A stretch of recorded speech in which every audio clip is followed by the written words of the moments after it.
بسم اللہ الرحمن الرحیم۔ ناظرین، صرف 1 منٹ کا مدرسہ۔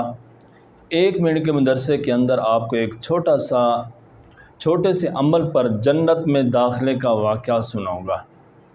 پیارے دوستو، رسول اللہ صلی اللہ علیہ وآلہ وسلم نے ارشاد فرمایا کہ ایک شخص تھا، اس نے کوئی نیکی بھی نہیں کی تھی، ہاں اس نے یہ کیا تھا کہ راستے میں کانٹوں والی ٹہنی کو ہٹا کر کنارے کر دیا، یا راستے میں درخت تھا اس کو کاٹ کر کنارے کر دیا، تو اس شخص کے اس عمل کی وجہ سے اللہ تعالیٰ نے اس کو جنت میں داخل کر دیا۔